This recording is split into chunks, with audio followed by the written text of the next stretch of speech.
가인은 예배에 실패했고 아벨은 예배에 성공했습니다. 무엇 때문이었을까요? 왜 가인이 예배에 실패했을까요? 가인도 하나님 만나기 원했습니다. 아벨도 하나님 만나길 원했어요. 무엇보다 하나님이 이 두 사람을 만나길 원했습니다. 만남에 대한 간절함은 하나님도 가인도 아벨도 동일했습니다. 그렇다면 무엇이 이 예배의 성공과 실패를 갈라놓았겠습니까? 여러분, 그 시대의 제사는 감사의 예물을 드리는 제사가 아니라 하나님을 만나는 제사여야 됐습니다. 곡물로 감사의 화목제물을 드리는 제사는 출애굽 이후에 제정됩니다. 하나님을 만날 수 있는 방법은 한 가지밖에 없었습니다.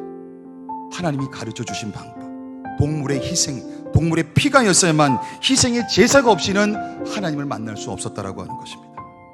어려서부터 부모님께로부터 듣고 보고 배워왔던 것입니다. 그런데 가인은 하나님을 만나기 위해서 하나님께서 가르쳐 주신 그 방법을 따르지 않고 있습니다. 여러분, 가인은 나는 농업을 하는 자니까 내가 열심히 노력해서 얻은 이 농산물을 가지고 하나님께 나가면 되지, 이렇게 나아갔습니다. 여러분, 언뜻 보면 가인의 태도가 뭐가 그렇게 잘못됐는가 우리가 그렇게 생각해 볼 수 있습니다. 얼마나 합리적입니다. 우리가 삶을 살아가다 보면 합리적인 사고, 합리적인 태도 필요할 때가 있습니다.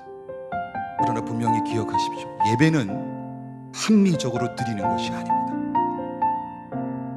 합리적인 사고는 자칫 잘못하다가 내 중심적인 편의로 흘러갈 때가 대부분입니다.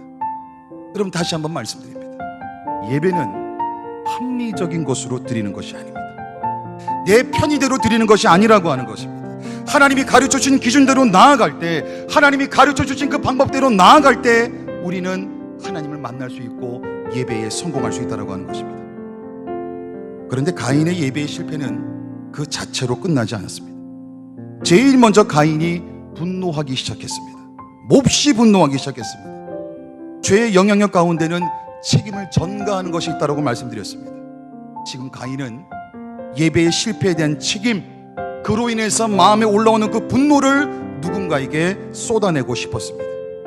하나님이 지금 분명히 그 죄에 넘어지지 말고 죄를 다스리라고 이야기했지만 그 이야기가 들리지 않았습니다.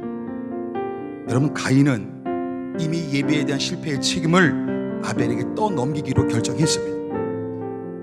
이 8절에 나온 아벨에게 말하다, 이 말하다라는 단어를 우리가 유의해서 살펴볼 필요가 있습니다.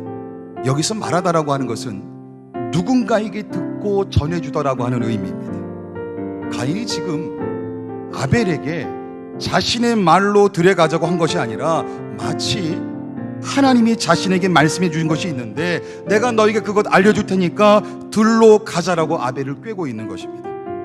즉, 하나님의 이름을 빌어서 거짓말을 하고 있는 것입니다. 예배에 실패한 사람, 예배에서 하나님을 만나지 못한 사람은 그 거룩하신 하나님의 이름을 들먹이면서 거짓말까지 하는 그 지경까지 타락할 수 있다라고 하는 것입니다. 여러분, 이것이 무서운 거예요.